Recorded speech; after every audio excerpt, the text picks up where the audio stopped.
Hello, my dear students. Gay-Lussac's law of combining volumes. This is the topic which we will be discussing today in this video. This topic is taken from the chapter Mole Concept and Stoichiometry, which is a very, very important chapter of class 10th chemistry.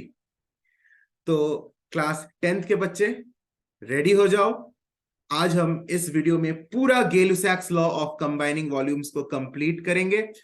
Full concept explanation, पूरा concept को तुम्हें समझाएंगे. Also we will discuss a lot of numericals today in this video itself. So it is a complete one shot video on Gay-Lussac's law of combining volumes. मेरा guarantee है कि इस video को पूरा देखने के बाद, पूरे अच्छी तरह समझने के बाद तुम्हें बिल्कुल भी कोई डाउट नहीं रहेगा Gay-Lussac's law of combining volumes पर. Any type of questions that can come from Gay-Lussac's law, whether it is an easy question, hard question, average level question, you will be able to solve it very easily. ठीक है? तो शर्त यह है कि video को पूरा देखना, बिना स्किप किए हर एक चीज को माइन्यूटली समझना. Another thing, take a notebook and a pen so that the numericals which we will be doing, which we will be discussing in this video, you also note them down. You also, write and practice and solve along with me. साथ साथ जो important points मैं बोलूंगा उनको भी notes में लिखते जाना.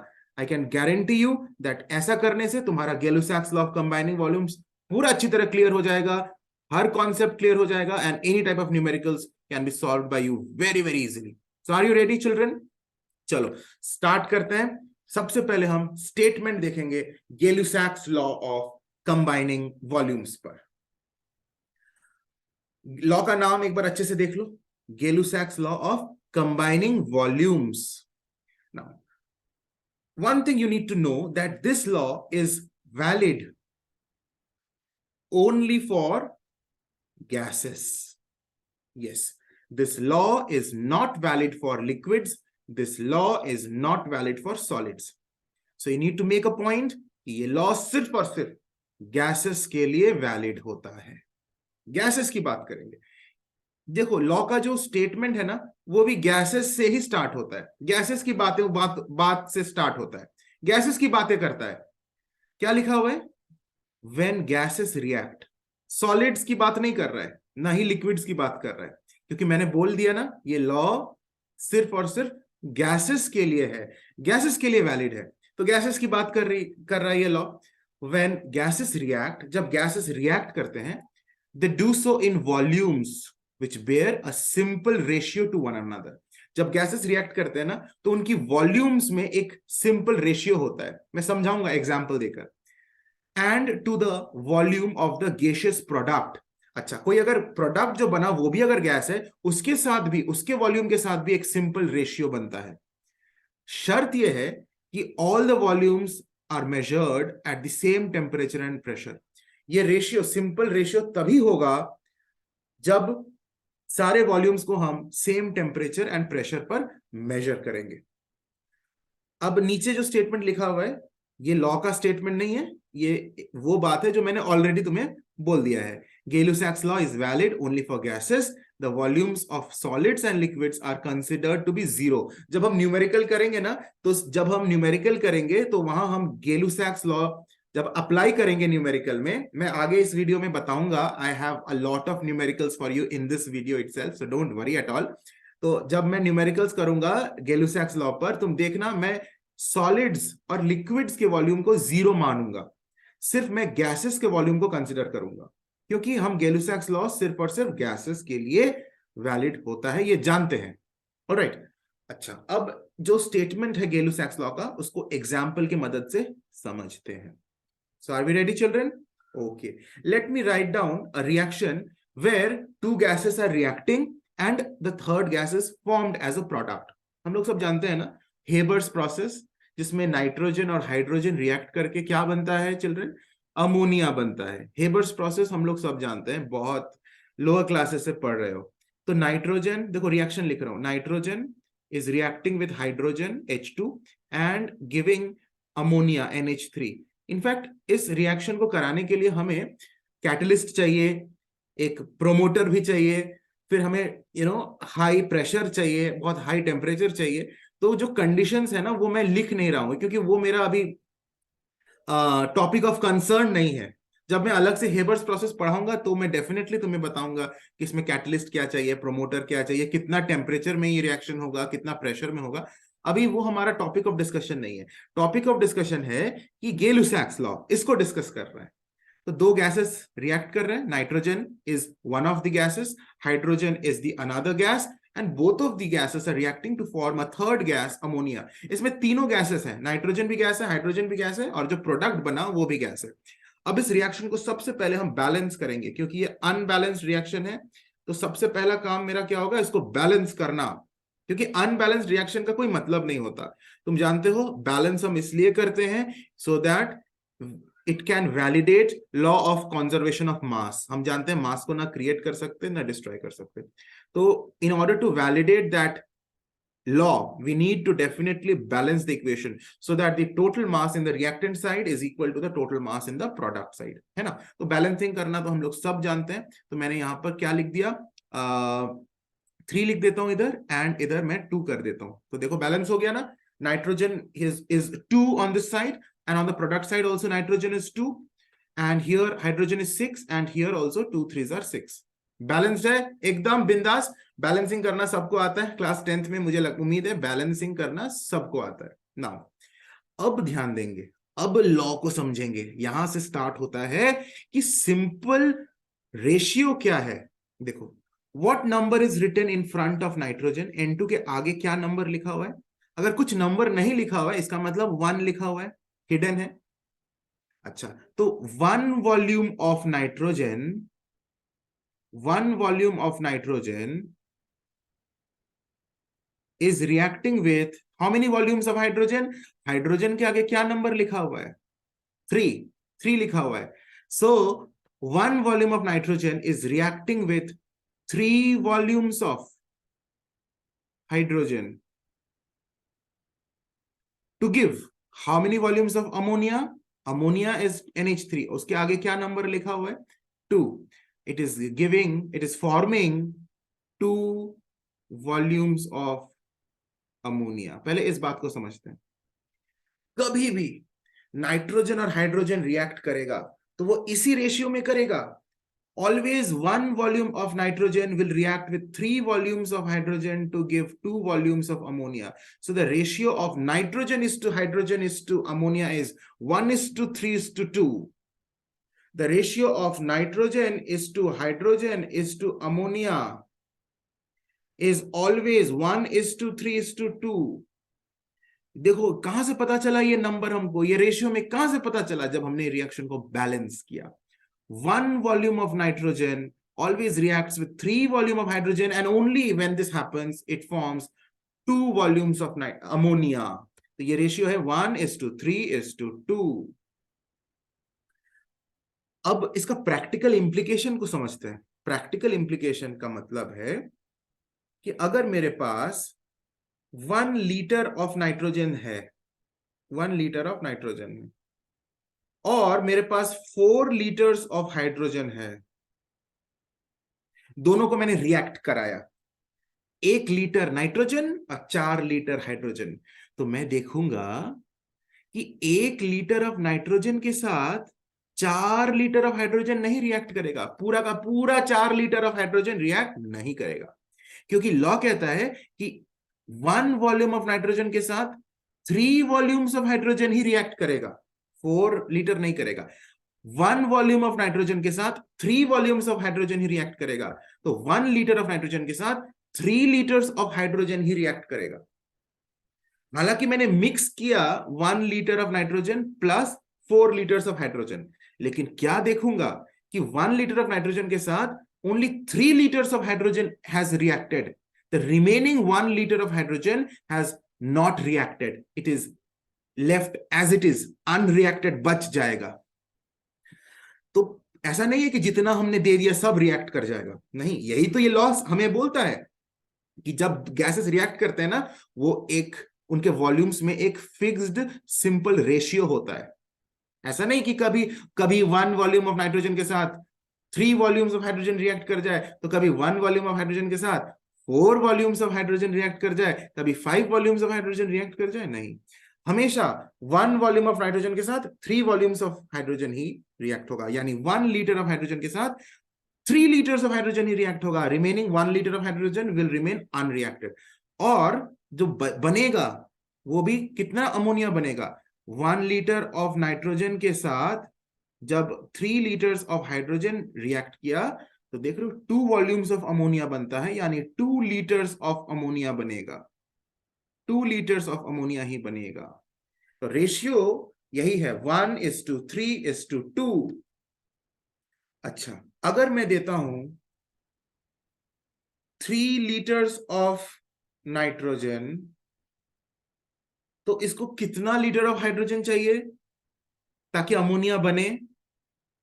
अगर 3 लीटर्स ऑफ नाइट्रोजन है और पूरा नाइट्रोजन को मुझे रिएक्ट कराना है, तो मुझे कितना लीटर ऑफ हाइड्रोजन चाहिए ताकि पूरा 3 लीटर ऑफ नाइट्रोजन रिएक्ट कर जाए?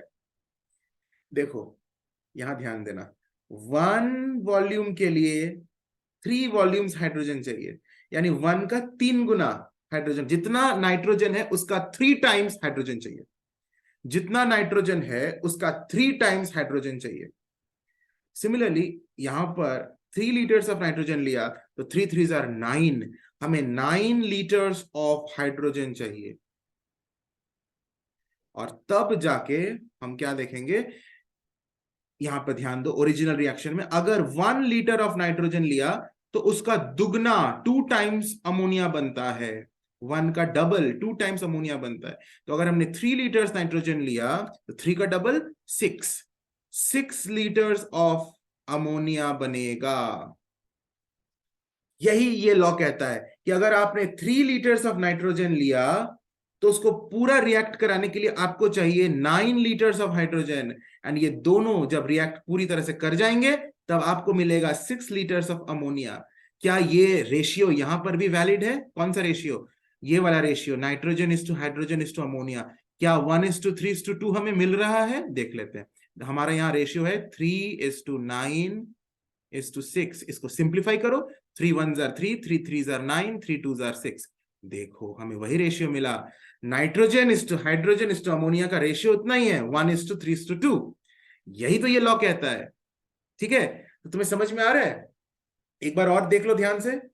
ओरिजिनल रिएक्शन में 1 वॉल्यूम ऑफ नाइट्रोजन लिया तो उसका 3 गुना 3 टाइम्स हाइड्रोजन चाहिए हमें। तो यहां पर भी अगर हमने 3 लीटर्स ऑफ नाइट्रोजन लिया उसका 3 गुना 3 times 3 3s are 9 litres hydrogen हमें चाहिए। और कितना प्रोडक्ट बनेगा? अगर हमने 1 लीटर ऑफ नाइट्रोजन लिया तो उसका 2 टाइम्स अमोनिया बना, 2 वॉल्यूम्स ऑफ अमोनिया बना, 1 का डबल 2। सिमिलरली 3 का डबल 6, तो 3 लीटर्स ऑफ नाइट्रोजन लिया तो 6 लीटर्स ऑफ अमोनिया बनेगा। And then only the ratio is also the same ratio, 1:3:2.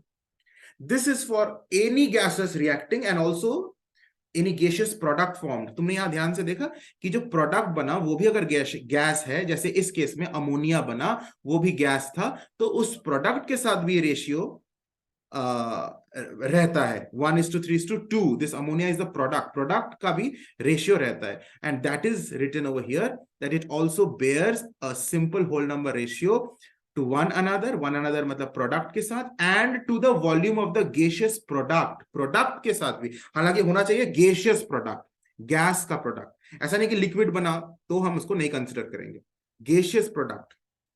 अच्छा, शर्त यह है कि वॉल्यूम जो भी आप मेजर करोगे वो सेम टेम्परेचर एंड प्रेशर में होना चाहिए, नहीं तो वॉल्यूम चेंज हो जाता है। जानते हो ना, गैस का volume, the given mass of volume, given mass of a gas का डिफरेंट वॉल्यूम्स हो सकता है at different temperature and pressure. इसीलिए अगर हम किसी फिक्स्ड वॉल्यूम की बात कर रहे हैं तो we also need to measure the temperature and pressure. We need to keep the temperature and pressure same for all the gases whenever we are measuring the volumes of different gases. Okay, now directly coming to numericals। अब जब तक हम actual numericals नहीं करेंगे ना, तुम्हारा concept clarity अच्छे से नहीं होगी।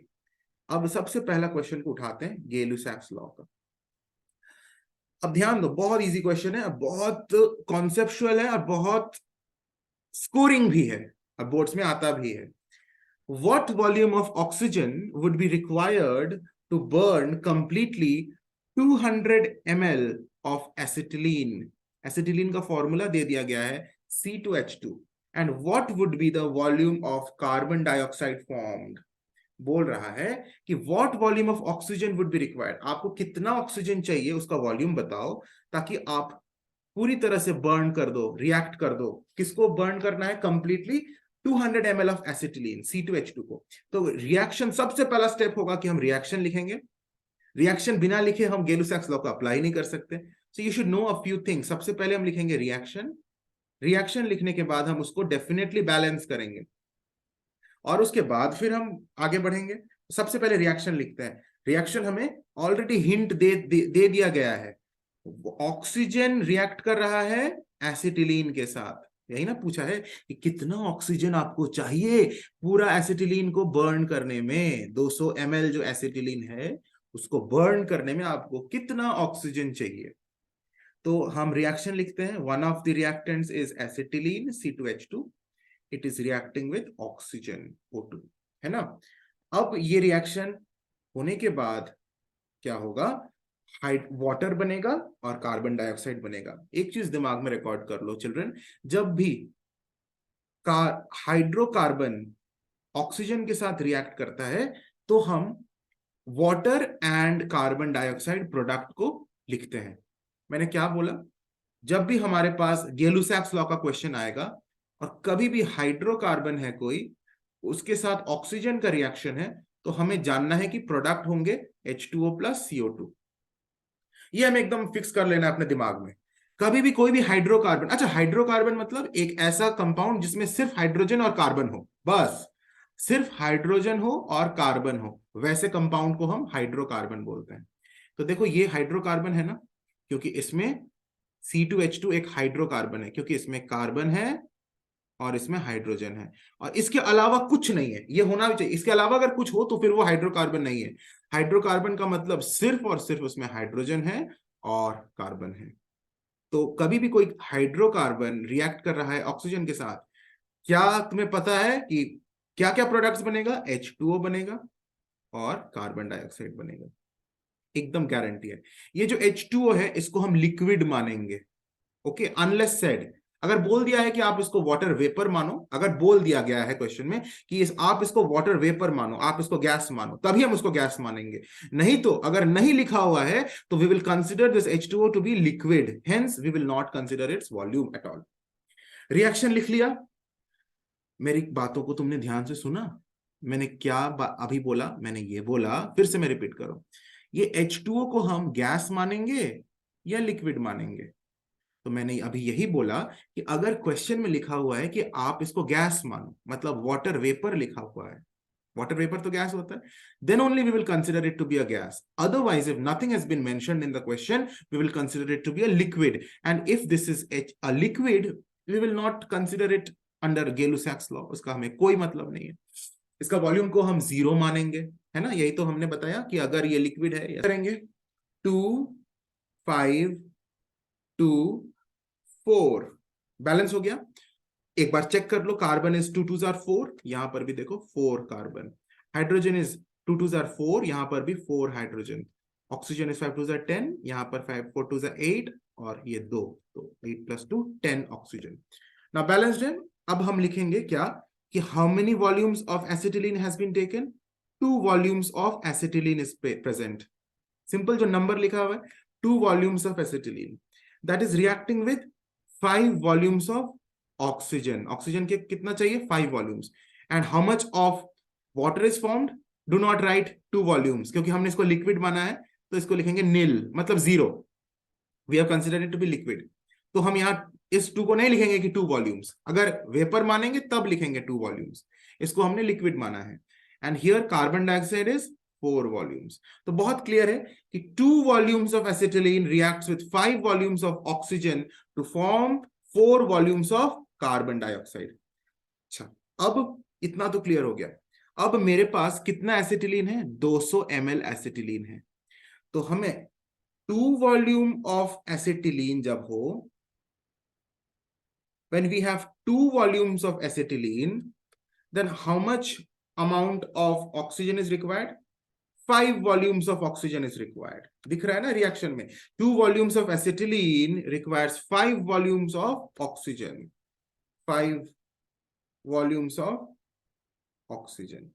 और हमें कितना एसिटिलीन दिया हुआ है क्वेश्चन में? 200 ml. तो 200 ml of acetylene requires, बहुत सिंपल, यहां पे सिंपल सा मैथ लगाएंगे.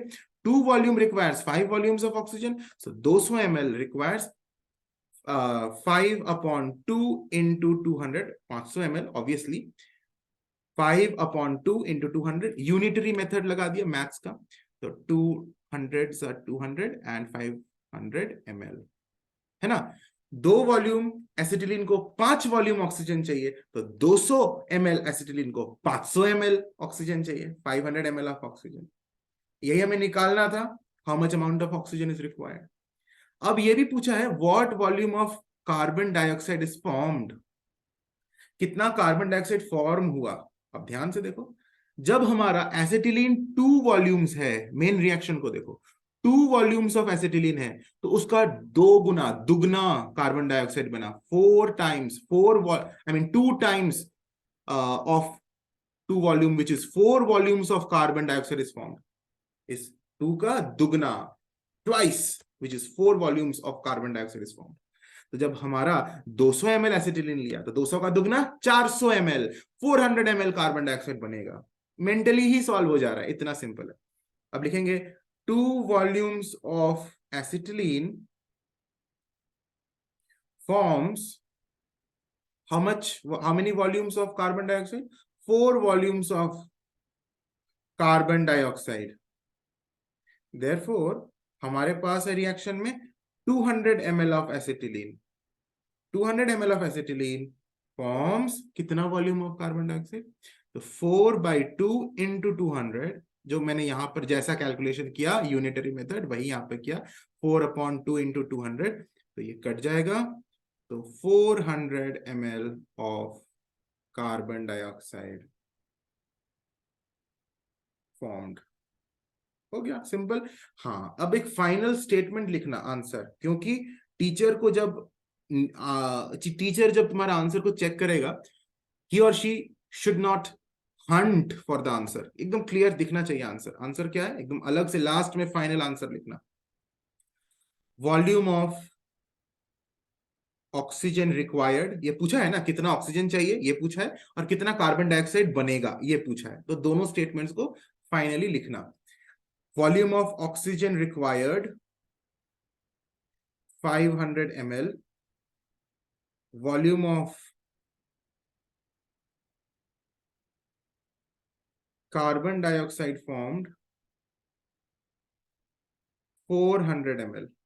हो गया, एकदम बिंदास, फुल मार्क्स मिलेगा. मुझे उम्मीद है अच्छे से समझ में आया. ठीक है, now moving to the next question. If 6 liters of hydrogen and 5.6 liters of chlorine are mixed and exploded, what will be the composition by volume of the resulting mixture? 6 liters of hydrogen हमने लिया, 5.6 liters of chlorine हमने लिया, mix किया, explode किया. Explode का मतलब react कराया. What will be the composition by volume of the resulting mixture? Composition बताना है, मतलब टोटल मुझे हिसाब किताब देना है कि कितना कौन सा गैसेस बना, और कुछ अगर गैसेस अनरिएक्टेड बचा हुआ है उसका भी मुझे बताना है. उसी को बोलते हैं कॉम्पोजिशन. अब थोड़ा हमें ना पीछे देखना है. पीछे थोड़ा देखो, पीछे मतलब let us see this topic when I was explaining this particular thing.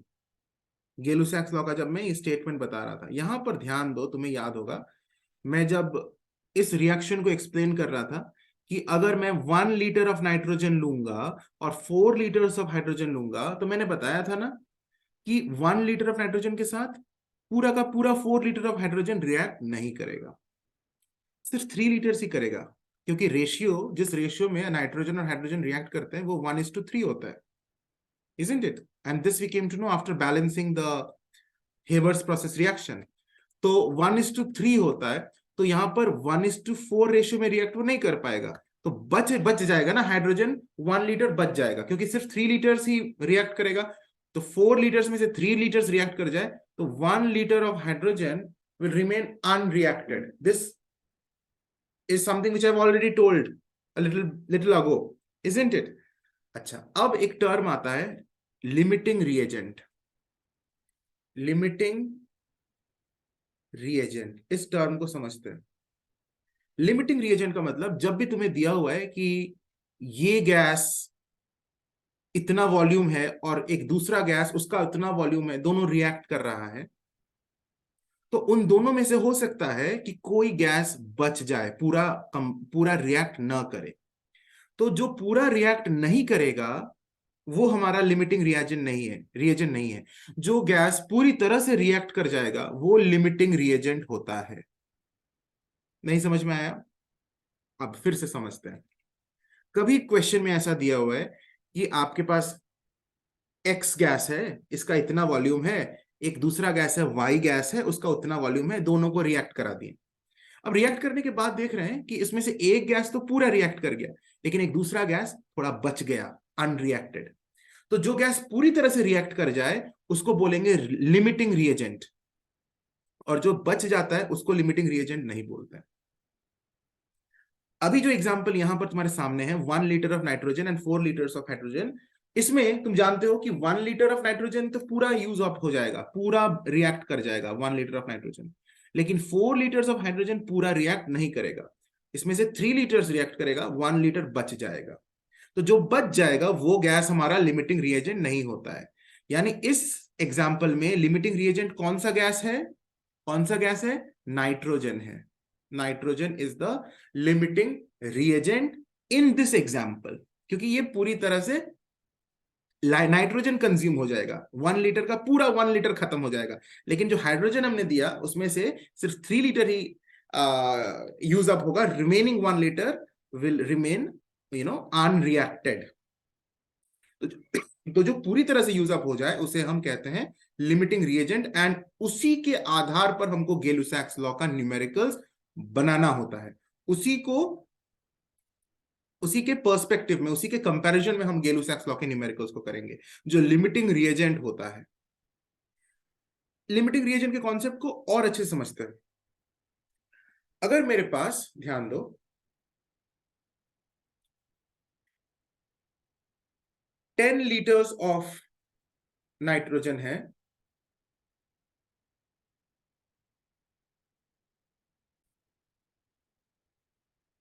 और 4 लीटर्स ऑफ हाइड्रोजन है, दोनों को मैं रिएक्ट कराया. मेरे पास 10 लीटर्स ऑफ हाइड्रोजन है और 4 लीटर्स ऑफ हाइड्रोजन है, दोनों को मैंने एक साथ मिला दिया, रिएक्शन करा दिया. तो क्या पूरा का पूरा 10 लीटर ऑफ नाइट्रोजन एंड पूरा का पूरा 4 लीटर ऑफ हाइड्रोजन रिएक्ट कर जाएगा? सब रिएक्ट कर जाएंगे, कुछ भी नहीं बचेगा रिएक्टेंट साइड में, सब प्रोडक्ट में चेंज हो जाएगा? नहीं, क्योंकि अगर ऐसा होता तो फिर 10:4 रेशियो हो जाएगा नाइट्रोजन और हाइड्रोजन का, 10:4, जो कि होगा नहीं, असंभव है. तो इसलिए हाइड्रोजन तो पूरा यूज अप हो जाएगा, 4 litres of hydrogen used up हो जाए, लेकिन पूरा 10 litres of nitrogen used up नहीं होगा. क्यों नहीं होगा? अब देखो, यहां पर मेन रिएक्शन को देखते हैं. अगर मेरे पास, तुम जानते हो, 1 लीटर ऑफ नाइट्रोजन रहे, मैं इस हेबर्स प्रोसेस के रिएक्शन को लिखता हूं, ध्यान से देखो. मेरे पास अगर 1 लीटर ऑफ नाइट्रोजन रहे तो वो 3 लीटर्स ऑफ हाइड्रोजन के साथ रिएक्ट करके 2 लीटर्स ऑफ अमोनिया ही बनाएगा. तो मैंने अगर 4 लीटर्स ऑफ हाइड्रोजन लिया तो वो कितना लीटर ऑफ नाइट्रोजन के साथ रिएक्ट करेगा? 3 लीटर्स ऑफ हाइड्रोजन लिया तो वो रिएक्ट कर रहा है 1 लीटर ऑफ नाइट्रोजन के साथ. तो अगर मैंने 4 लीटर्स ऑफ हाइड्रोजन लिया तो 1/3 into 4 liters, which will be 1 point something, isn't it? 1 point something liters, 4/3. तो 1 point something liters, बस इतना ही लीटर्स ऑफ नाइट्रोजन के साथ रिएक्ट करेगा. पूरा का पूरा 10 लीटर्स ऑफ नाइट्रोजन रिएक्ट नहीं करेगा. 3 लीटर हाइड्रोजन जब 1 लीटर नाइट्रोजन के साथ रिएक्ट करता है तो 4 litre hydrogen 1/3 into 4 litres, what ever value it comes, 1 point something, तो उतना लीटर्स ऑफ नाइट्रोजन के साथ ही रिएक्ट करेगा। Remaining nitrogen will be unreacted, react नहीं करेगा। यानी 4 लीटर ऑफ हाइड्रोजन तो पूरा रिएक्ट कर गया। तो इस केस में हमारा लिमिटिंग रिएजेंट हाइड्रोजन है। इस केस में हमारा लिमिटिंग रिएजेंट हाइड्रोजन है, नाइट्रोजन नहीं है। यानी लिमिटिंग रिएजेंट का कॉन्सेप्ट समझ में आ रहा है? वो गैस जो रिएक्शन के दौरान पूरी तरह से रिएक्ट कर जाए, थोड़ा सा भी ना बचे, और बाकी हो सकता है कि दूसरा गैस बच जाए, बच नहीं भी जा सकता है। अगर दोनों गैसेस ही पूरी तरह से कंज्यूम हो जाए तो दोनों लिमिटिंग रिएजेंट है। और अगर कोई एक गैस थोड़ा बच रहा है, दूसरा गैस पूरी तरह से कंज्यूम्ड हो जा रहा है, पूरी तरह से रिएक्ट हो जा रहा है, तो जो पूरी तरह से रिएक्ट हो गया वो लिमिटिंग रिएजेंट होता है। क्लियर है? अब इस क्वेश्चन की तरफ चलते हैं। 6 liters of hydrogen and 5.6 liters of chlorine are mixed and exploded। बिल्कुल वैसा कि हमने एक गैस ले लिया हाइड्रोजन, कितना वॉल्यूम 6 लीटर्स, दूसरा गैस ले लिया क्लोरीन, कितना लीटर्स 5.6 लीटर्स, दोनों को रिएक्ट कराया। क्या यह जरूरी है कि दोनों पूरी तरह से कंज्यूम हो जाए? नहीं, नहीं जरूरी है। इसलिए हमें यह चेक करना है कि इसमें कौन सा लिमिटिंग रिएजेंट है, एंड उसी के आधार पर मुझे आंसर देना है। तो देखो, हाइड्रोजन एंड क्लोरीन रिएक्ट हो रहे हैं ना, hydrogen and chlorine are mixed and exploded. First step क्या है? रिएक्शन लिखेंगे, हाइड्रोजन प्लस क्लोरीन, ये बन गया हमारा HCl। इसको यहां बैलेंस कर दो, 2 लगा दो, बैलेंस हो गया। अब ध्यान दो, हाइड्रोजन भी गैस है, क्लोरीन भी गैस है, and hydrogen chloride, this is also gas. HCl is hydrogen chloride which is gas.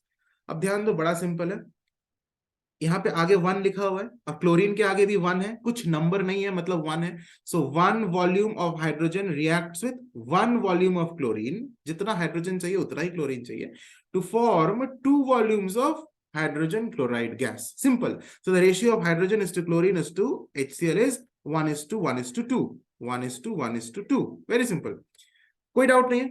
अच्छा, हमने यहां ध्यान दो, अगर हमने 6 लीटर्स ऑफ हाइड्रोजन लिया तो मुझे क्लोरीन भी 6 लीटर्स ही चाहिए, क्योंकि रिएक्शन कहता है कि जितना हाइड्रोजन है उतना ही वॉल्यूम क्लोरीन चाहिए। If 1 volume of hydrogen is present, it will react with 1 volume of chlorine.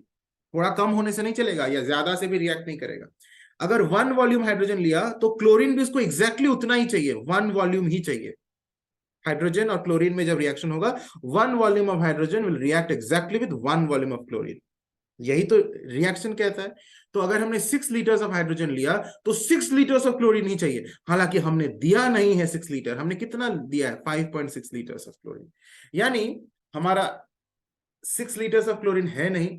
तो अब हम ऐसा सोचेंगे कि 5.6 litres of chlorine will react with 5.6 litres of hydrogen. कितना क्लोरीन है मेरे पास? 5.6 लीटर्स ऑफ क्लोरीन, जो पूरी तरह से कंज्यूम हो जाएगा। कितना हाइड्रोजन के साथ रिएक्ट करेगा? 5.6 लीटर्स ऑफ हाइड्रोजन के साथ रिएक्ट करेगा, क्योंकि जितना क्लोरीन है उतना ही हाइड्रोजन के साथ वो रिएक्ट कर रहा है। ये रिएक्शन हमको यही बता रहा है, अगर 1 वॉल्यूम ऑफ क्लोरीन है तो 1 वॉल्यूम ऑफ हाइड्रोजन के साथ वो रिएक्ट करेगा। तो हमने अगर 5.6 लीटर्स ऑफ क्लोरीन लिया है तो वो 5.6 लीटर्स ऑफ हाइड्रोजन के साथ ही रिएक्ट करेगा, पूरा का पूरा 6 लीटर्स ऑफ हाइड्रोजन के साथ रिएक्ट नहीं करेगा। यानी कुछ हाइड्रोजन बच जाएगा, अनयूज्ड, अनरिएक्टेड बच जाएगा। कितना बच जाएगा? तो हमने दिया 6 लीटर्स और यूज्ड अप हो गया 5.6 लीटर्स। मैं हाइड्रोजन की बात कर रहा हूं, तो 0.4 लीटर्स हाइड्रोजन अनरिएक्टेड बच जाएगा। तो इसमें लिमिटिंग रिएजेंट कौन सा हो गया? क्लोरीन हो गया, क्योंकि क्लोरीन पूरा रिएक्ट हो जाएगा, हाइड्रोजन 0.4 लीटर बच जाएगा। समझ में आ रहा है? आ रहा है? हाँ। तो अब लिखेंगे कि 1 volume of chlorine reacts with 1 volume of hydrogen. देखो, मैं इस क्वेश्चन को हाइड्रोजन के रेस्पेक्ट में नहीं बना रहा हूं, क्लोरीन के रेस्पेक्ट में बना रहा हूं, क्योंकि क्लोरीन लिमिटिंग रिएजेंट है। इसलिए क्लोरीन को मैंने लेफ्ट साइड में लिखा है, ऐसा नहीं लिखा है 1 volume of hydrogen reacts with 1 volume of chlorine. हमने आइडेंटिफाई कर लिया है कि लिमिटिंग रिएजेंट क्लोरीन है, इस क्वेश्चन में लिमिटिंग रिएजेंट क्लोरीन है, और उसी के आधार पर हम इसको आगे बना रहे हैं. So 1 volume of chlorine reacts with 1 volume of hydrogen, therefore 5.6 litres of chlorine, इतना ही क्लोरीन हमारे पास दिया हुआ है according to the question. 5.6 liters of chlorine reacts with same 5.6 liters of hydrogen only, and not the entire 6 liter of hydrogen. Therefore, unreacted hydrogen, कितना hydrogen unreacted बचेगा? पूरा का 6 से 5.6 माइनस कर दो, 0.4 लीटर्स ऑफ अनयूज्ड या फिर अनरिएक्टेड हाइड्रोजन. इनफैक्ट तुम्हें ये पूरा हिसाब किताब लास्ट में देना है, क्योंकि तुमको बोला क्या गया है, कॉम्पोजिशन ऑफ रिजल्टिंग मिक्सचर बताओ, तो तुमको ना सारा डिटेल्स लास्ट में देना है कि कितना यूज्ड अप, कितना बच गया और क्या प्रोडक्ट बना, वो बताना है. कॉम्पोजिशन का मतलब जो प्रोडक्ट बना उसका बताओ, कितना बना है, कितना वॉल्यूम का प्रोडक्ट बना है, और कुछ अगर गैसेस बच गए हैं वो कितना बचा हुआ है वो तुम्हें बताना है फाइनली. तो that is what we are investigating. तो now we have found that 0.4 liters of unreacted hydrogen will be there. अब कितना HCl बनेगा, ध्यान देना. इसको भी मैं निकालूंगा हाइड्रोजन के पर्सपेक्टिव से नहीं. हम नहीं लिखेंगे कि 1 volume of hydrogen gives 2 volumes of HCl. लिख सकते हैं, लेकिन हम लिमिटिंग रिएजेंट के पर्सपेक्टिव से क्वेश्चन को सॉल्व करेंगे. मेरे लिए इजी होता है, क्योंकि कभी आगे में कंफ्यूजन नहीं होगा. आगे कुछ ऐसे क्वेश्चंस होते हैं ना जहां तुमको कंफ्यूज किया जा सकता है. तो इस बात को अगर सेट कर लो कि हम लिमिटिंग रिएजेंट के पर्सपेक्टिव से क्वेश्चन को सॉल्व करेंगे, तो हमारा गलती नहीं होगा. हम क्लोरीन के पर्सपेक्टिव से लिखेंगे कि 1 volume of chlorine forms 2 volumes of HCl. 1 volume of chlorine forms कितना HCl बनाया, 2 वॉल्यूम्स ऑफ HCl. ये हमें दिख रहा है इक्वेशन से. और हमने क्लोरीन कितना लिया है, 5.6 लीटर्स ऑफ क्लोरीन फॉर्म्स, तो 1 का डबल 2 होता है, 5.6 का डबल 11.4 होता है. सो 5.6 into 2 liters of HCl, which is 11.2 liters of HCl. इतना HCl बना. हो गया, यही तो हमको निकालना था. अब फाइनल आंसर लिखेंगे. आंसर ये है, हमको कॉम्पोजिशन बताना है. Composition of resulting mixture. Composition में है सबसे पहले अनयूज्ड या फिर अनरिएक्टेड हाइड्रोजन, जो कितना है 0.4 liters, and chlorine formed कितना है 11.2 liters. I'm sorry, it is not chlorine, it is HCl formed. HCl formed कितना है 11.2 liters. हो गया, सिंपल. इतना HCl बना और इतना हाइड्रोजन बच गया है. कोई डाउट नहीं है, बहुत सिंपल है. Now coming to this question, are you all solving along with me? I hope you are doing so. मजा आ रहा है? Yes? Okay. What volume of propane is burned for every 100 centimeter cube of oxygen in the reaction? देखो यहां पर तो हमें tension नहीं लेना है, क्योंकि रिएक्शन ऑलरेडी क्वेश्चन में ही बोल दिया गया है, और वो भी बैलेंस करके दे दिया गया है. तो हमारा तो बल्ले बल्ले है, क्योंकि रिएक्शन है, बैलेंस किया हुआ है. तो हमें तो फर्स्ट 2 स्टेप्स तो ऑलरेडी क्वेश्चन ने हमें करके दे दिया है. तो हम एज इट इज रिएक्शन को कॉपी करेंगे. ये प्रोपेन है, देखो हाइड्रोकार्बन है प्रोपेन, मैंने ऑलरेडी बताया था ना कि कभी भी हाइड्रोकार्बन रिएक्ट करता है ऑक्सीजन के साथ, तो हम मानेंगे कि कार्बन डाइऑक्साइड और वाटर बन रहा है, जो कि उन्होंने ऑलरेडी क्वेश्चन में रिएक्शन, वो भी बैलेंस्ड रिएक्शन लिख के दे दिया है. तो 5O2 gives 3CO2 plus 4H2O. हो गया सिंपल. तो यहां देखेंगे 1 volume of propane, this is propane, 1 volume of propane reacts with how many volumes of oxygen? Oxygen कितना वॉल्यूम है बताओ? हाँ, 5 volumes of oxygen, and it forms 3 volumes of carbon dioxide. और इसको तो हम नील मान लेंगे क्योंकि वाटर को हम वाटर वेपर नहीं मान रहे हैं, इसको लिक्विड वाटर मानेंगे. Unless it is said, we will not consider it to be a gas. Clear? Now, हमें क्या बोला गया है? हमें बोला गया है what volume of propane is burnt. कितना प्रोपेन रिएक्शन में जरूरत है, कितना बर्न होगा, इसका मतलब ये कितना प्रोपेन रिएक्शन में रिएक्ट होगा. For every 100 centimetre cube of oxygen, oxygen कितना दिया हुआ है? 100 सेंटीमीटर क्यूब. तो हमारा रिएक्शन कहता है कि 5 वॉल्यूम ऑक्सीजन के लिए हमको 1 वॉल्यूम प्रोपेन चाहिए. 5 वॉल्यूम ऑक्सीजन के लिए हमको कितना वॉल्यूम प्रोपेन चाहिए? 1 volume. So 5 volume of oxygen requires 1 volume of propane. कैसे ये स्टेटमेंट का हमको पता चला? इक्वेशन को देखकर, बैलेंस्ड इक्वेशन को देखकर कि 5 वॉल्यूम ऑक्सीजन है तो 1 वॉल्यूम प्रोपेन है. तो हमारा क्वेश्चन में दिया हुआ है 100 सेंटीमीटर क्यूब ऑक्सीजन. तो 100 centimetre cube of oxygen requires कितना propane? 1/5 into 100 centimetre cube of propane. Simple. 5 2s are 10, so 20 centimetre cube of propane.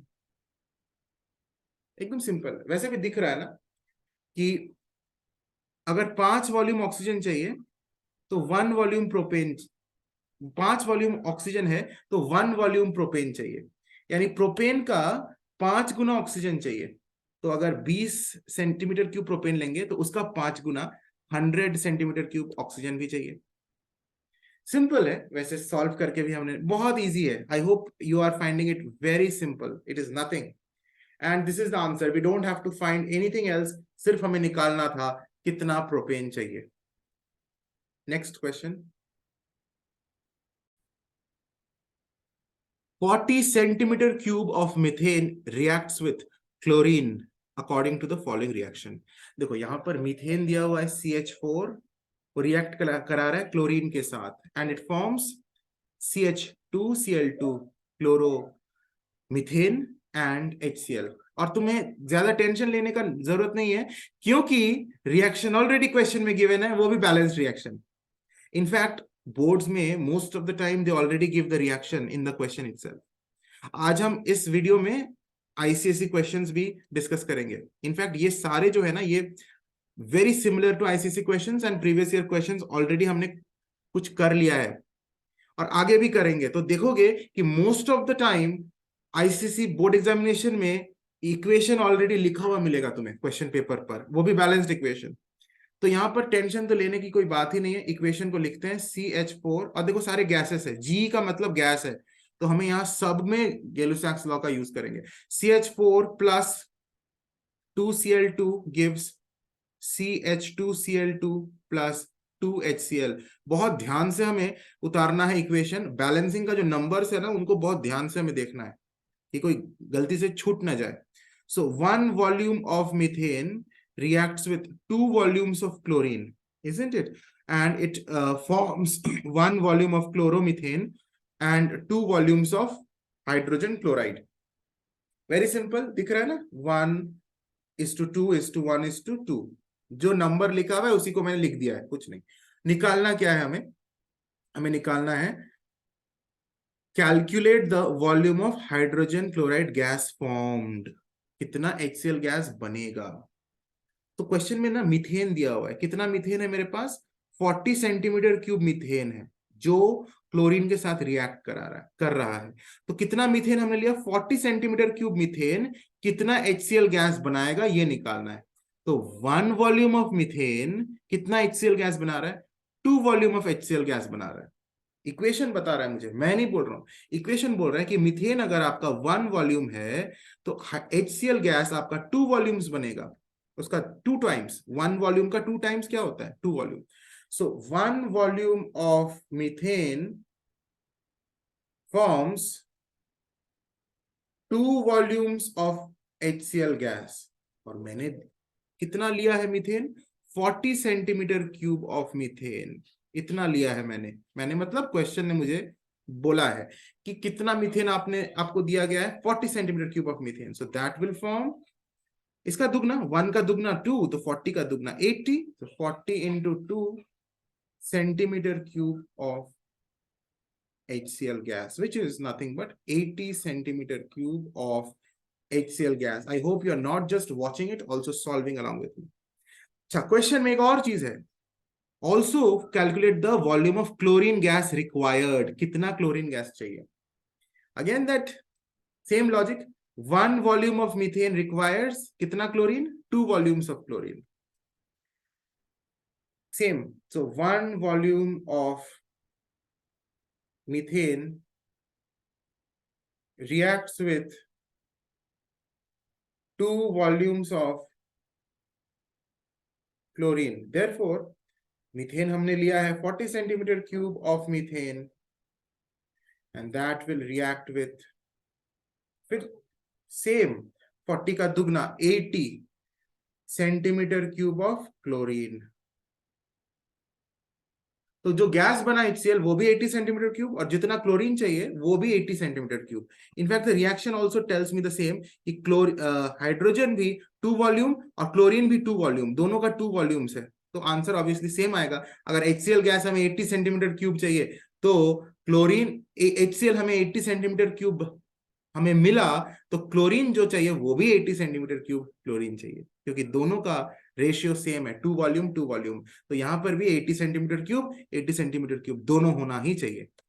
Simple है, आ भी गया, कोई टेंशन नहीं है, बिंदास, वेरी इजी. हाँ, फाइनल स्टेटमेंट लिखना, एक फाइनल आंसर लिखना, मैं बार बार इस चीज को बोल रहा हूं, फाइनल आंसर लिखना, volume of HCl gas formed is equal to 80 centimetre cube and volume of chlorine required 80 centimetre cube. वो फाइनल आंसर लिख सकते हो, मैंने नहीं लिखा है क्योंकि ऑलरेडी सॉल्व कर दिया है, बस फाइनल 2 स्टेटमेंट लिख देना. ठीक है, moving to the next question and the ICSE question. अब हम ICSE का क्वेश्चन करेंगे. इनफैक्ट ऑलरेडी हमने कुछ कर लिया है.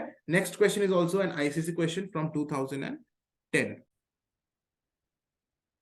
Sorry, not 2010, 2015. Okay.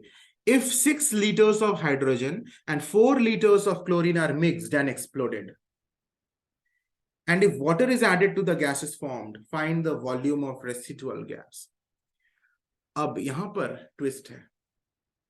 ट्विस्ट ये है कि तुम्हें ये बहुत अच्छी तरह से जानना है कि HCl जो गैस होता है उस पर अगर हम वाटर डाल दें तो तुरंत वो हाइड्रोक्लोरिक एसिड बन जाता है और वो गैस नहीं रहता है. ये बात तुमको जानना है कि अगर HCl गैस बना और उस पर मैंने वाटर डाल दिया तो ये बहुत इजीली वाटर में डिसॉल्व हो जाएगा, because HCl gas is highly soluble in water and it will no longer remain as HCl gas, it will form hydrochloric acid. ये पता होना चाहिए. अब क्वेश्चन को सॉल्व करते हैं. बाकी कुछ नया चीज नहीं है, बहुत सिंपल है. Hydrogen and chlorine are mixed, तो पहले हम रिएक्शन लिखेंगे. H2 प्लस Cl2 मिक्स हो गया एंड HCl बना. अभी तीनों गैस है क्योंकि अभी हमने वाटर नहीं डाला है. Hydrogen is gas, chlorine is gas and hydrogen chloride is also gas. No problem, balance कर लेता हूं. 2 लिख दिया. So 1 volume of hydrogen reacts with 1 volume of chlorine and it forms 2 volumes of hydrogen chloride gas. अच्छा, हमें बोला है find the volume of residual gas. ध्यान दो, जब हमने 6 लीटर ऑफ हाइड्रोजन लिया और 4 लीटर ऑफ क्लोरीन लिया, क्या पूरा का पूरा 6 लीटर ऑफ हाइड्रोजन एंड पूरा का पूरा 4 litre of chlorine use up हो जाएगा? ध्यान दो, नहीं, इसमें कोई एक बच जाएगा. अगर हम मेन रिएक्शन को देखें तो 1 volume of chlorine will react with 1 volume of hydrogen. जितना क्लोरीन उतना ही हाइड्रोजन चाहिए रिएक्शन के लिए. तो हमने अगर 6 लीटर ऑफ हाइड्रोजन लिया तो हमको 6 लीटर ऑफ क्लोरीन ही चाहिए. हालांकि हमने तो 6 लीटर प्रोवाइड ही नहीं किया है, 4 लीटर किया है. इसका मतलब हम क्लोरीन के रेस्पेक्ट में सोचेंगे कि अगर 4 लीटर ऑफ क्लोरीन है तो वो 4 लीटर ऑफ हाइड्रोजन के साथ ही रिएक्ट होगा, क्योंकि 1 volume of chlorine reacts with 1 volume of hydrogen. जितना क्लोरीन उतना ही हाइड्रोजन के साथ रिएक्ट होगा. तो 4 लीटर्स ऑफ क्लोरीन अगर मैंने लिया है तो 4 लीटर्स ऑफ हाइड्रोजन के साथ रिएक्ट होगा. तो बाकी का 6 - 4 2 लीटर्स ऑफ हाइड्रोजन बच जाएगा. यानी लिमिटिंग रिएजेंट क्लोरीन है, हाइड्रोजन नहीं है, क्योंकि हाइड्रोजन थोड़ा बच जाएगा. थोड़ा अनरिएक्टेड रह जाएगा। ठीक है, तो इक्वेशन लिखते हैं, 1 volume of chlorine reacts with 1 volume of hydrogen. इसीलिए 4 liters of chlorine reacts with obviously 4 liters of hydrogen. Simple. Therefore, unreacted hydrogen क्या, टोटल 6 था, उसमें से 4 माइनस कर दो, बचा हुआ है 2 liters ऑफ अनरिएक्टेड हाइड्रोजन। इतना हाइड्रोजन बच गया है, ये रेसिडुअल गैस है। रेसिडुअल गैस मतलब जो बच गया है, रेसिड्यू बचा हुआ है, तो यही है। अच्छा, ये कुछ कुछ भी बना है, कोई गैस बना है, तुम बोलोगे हाँ sir 2 volumes of hydrogen chloride gas तो बना है, लेकिन क्या लिखा हुआ है, water is added to the gases formed. जो गैसेस बना या जो गैस बना उस पर पानी डाल दिया गया है। एंड मैंने अभी भी बताया था कि HCl पर पानी डाल दो तो वो फिर गैस नहीं रहता है, it becomes liquid acid, HCl acid. तो इसलिए हम जब आंसर लिखेंगे तो हम HCl की बात अब नहीं करेंगे, क्योंकि अभी वो अब गैस नहीं रहा, water is added. Simple question है भाई, ज्यादा इसमें टेंशन लेने वाली कोई बात ही नहीं है। तो हमको पूछा है find the volume of residual gas, therefore volume of residual gas is 2 liters of unreacted hydrogen, 2 liters of unreacted hydrogen। कितना इजी है। आज हम इसी के साथ वीडियो को एंड करते हैं dear children. Please like, share and subscribe, and if you want similar videos on Avogadro's law, on relative atomic mass, relative molecular mass, mole concept and empirical formula, मतलब इस चैप्टर के दूसरे दूसरे जो topics है उन पर भी अगर तुम्हें इस तरह का वीडियो चाहिए, do let me know in the comments how did you find this video, also that you know in the comments. ठीक है, thank you, God bless you, and please share with your friends, subscribe to the channel and like the video. God bless you.